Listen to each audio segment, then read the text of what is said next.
Hi everyone, welcome to Anjis kitchen. Today, let's look at how to make soft chapatis.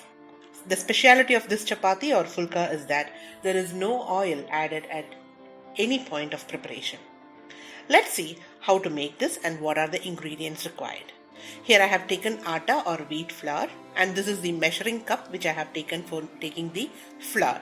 So I have taken 3 cups of atta here, and the brand which I am using is Ashirwad. You can take Ashirwad or Pillsbury, but make sure that it is a whole wheat atta. So it has the bran in it, and the bran will absorb more water and the oil will be coming out of this bran. And here I have taken normal water, not the boiling water, it's only the normal water, and that is around 1.5 cup of the same measuring bowl. And salt as per your requirement. So now let's see how to make chapatis. First I have taken the dough in a bowl, in a mixing bowl, and as I said, it is 3 cups of atta which I have taken here, and then I'll add 1 teaspoon of salt, but the salt can be adjusted according to your taste.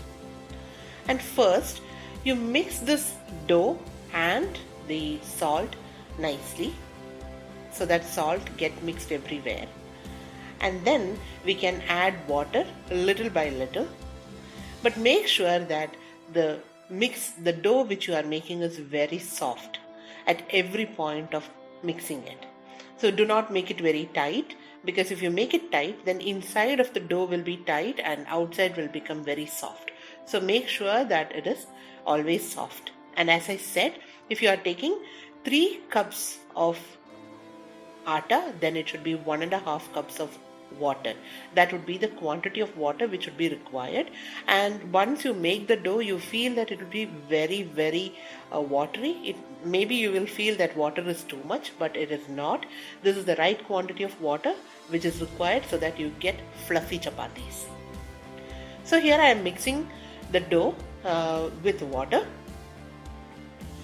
and as I said, I have taken 1.5 cups as I have taken 3 cups of atta. So whichever cup you use for taking atta, you have to take the half of that much quantity of water.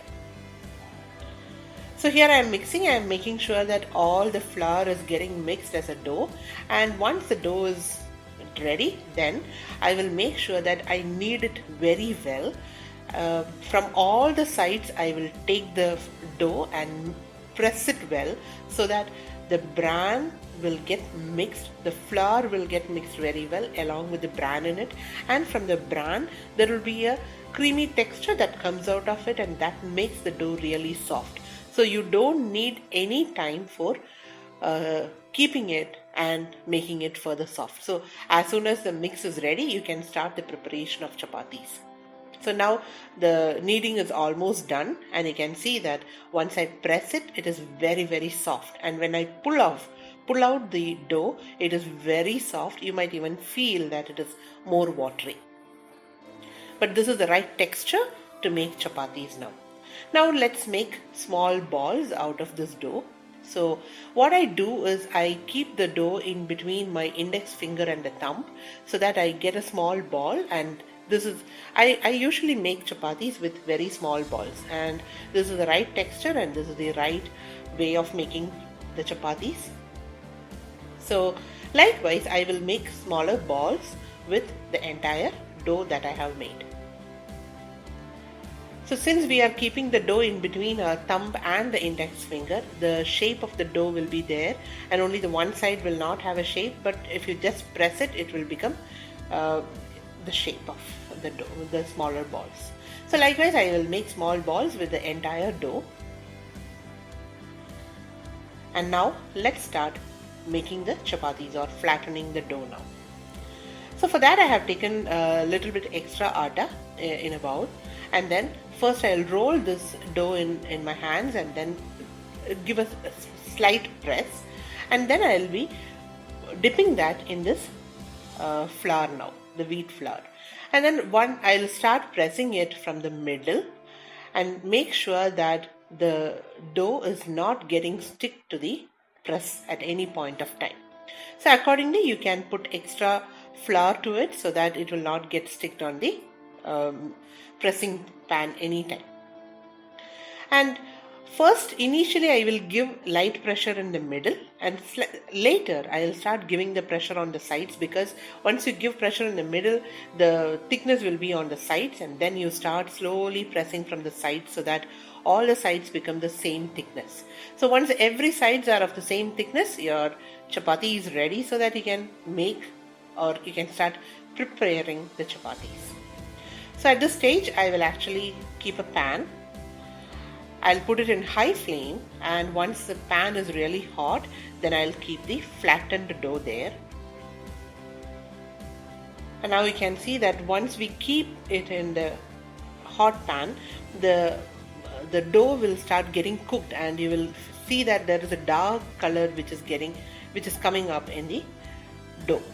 So once it is dark all over, then I will turn it around. So once I turn it, you can see there are white spots everywhere. So if the pan is really hot, it will be actually having light brown spots. But here the pan is not that hot. That's the reason it has white spots. But yes, once the other side is also ready, you can start turning the other side. Now you can see that there are dark spots in the chapatis now. So now you can see some bubbles are coming out. So since this dough has been there for quite some time, I'm just turning it around again so that it would not get burnt. And once I turn it around, then you can see the bubbles is coming out. The air has come inside, and then with a spatula I'll press it so that the air comes to all the sides of the chapatis, and now you have got a fluffy chapati. The same way, now I am showing you another chapati. I am flattening the dough now.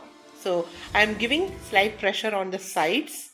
Once the middle is done, then I'll start giving the slight pressure on the sides, and I make a perfect round with that, and then I'll put it in the pan. But make sure at all stage of preparation, the flame should be in high flame. Only then you can get a fluffy chapatis.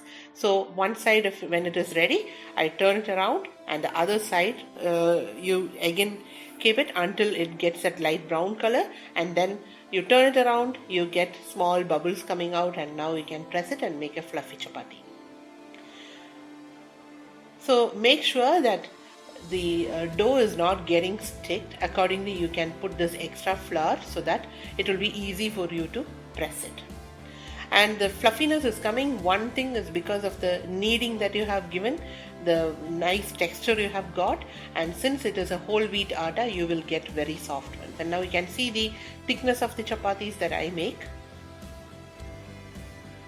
So I have one side done, and I have turned it around. From the other side, you can see the bubbles coming out. At this stage, you can turn it around again, and now you can use a spatula and press it from all the sides so that the air comes to the entire chapati. Now your fluffy chapati is ready. This can be served with any gravies. It can be a vegetarian or a non-vegetarian gravies, and it will be a perfect combination with that. And the speciality is that I have not added oil to this, and this can be consumed by anyone. Please try this dish. Thank you for watching my video. Share it, and please subscribe.